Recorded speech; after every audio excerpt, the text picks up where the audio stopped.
حضرت عیسیٰ علیہ السلام نے جب یہودیوں کے سامنے اپنی نبوت کا اعلان فرمایا تو چونکہ یہودی تو رات میں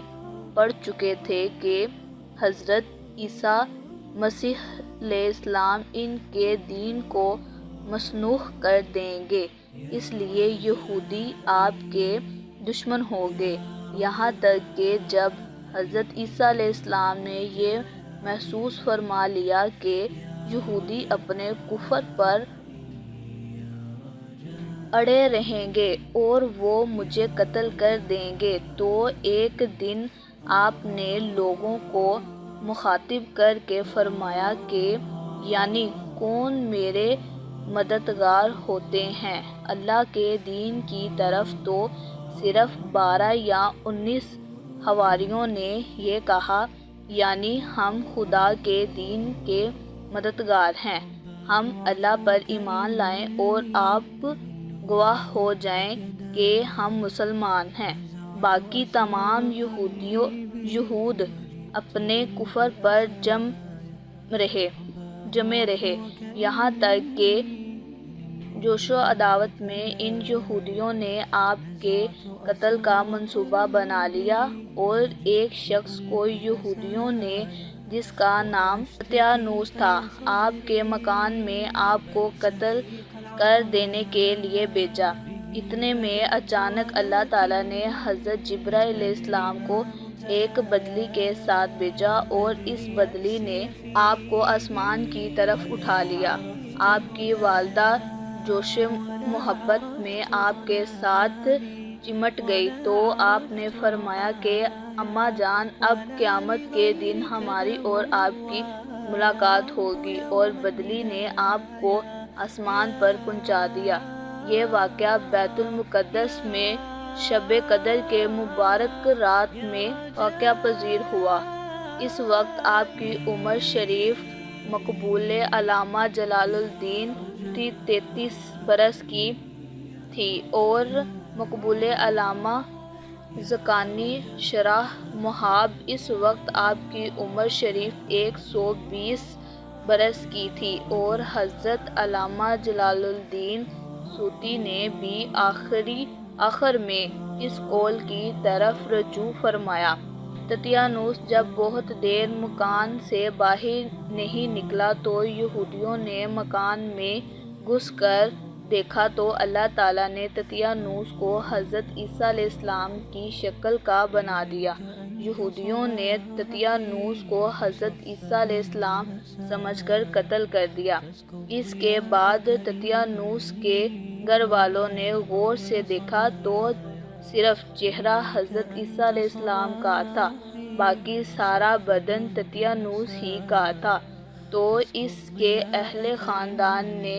کہا کہ اگر یہ مقتول حضرت عیسیٰ علیہ السلام ہیں تو ہمارا آدمی تتیانوس کہاں ہے؟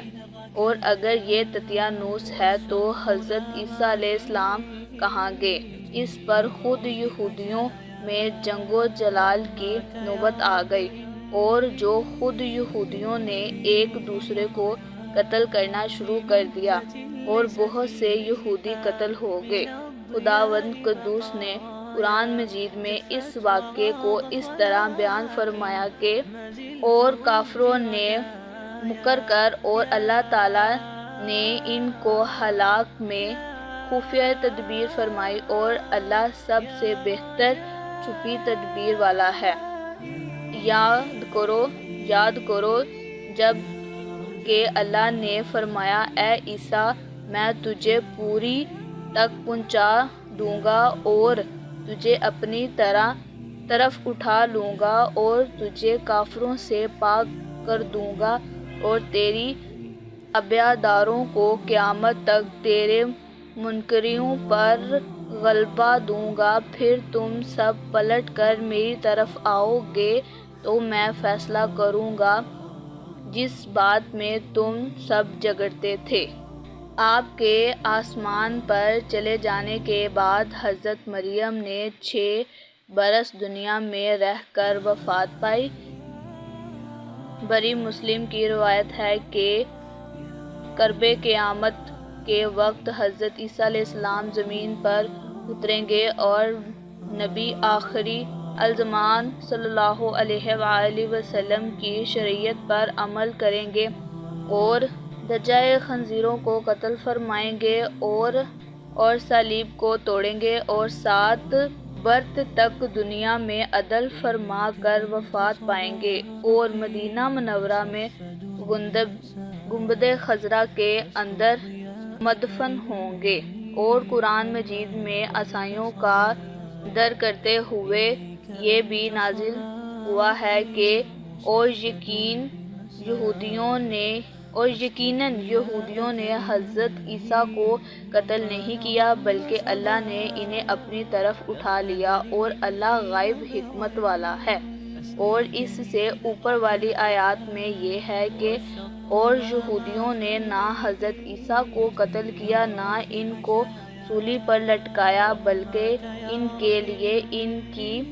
شبیہ کا ایک بنا دیا گیا۔ خلاصہ کلام یہ ہے کہ حضرت عیسیٰ علیہ السلام یہودیوں کے ہاتھ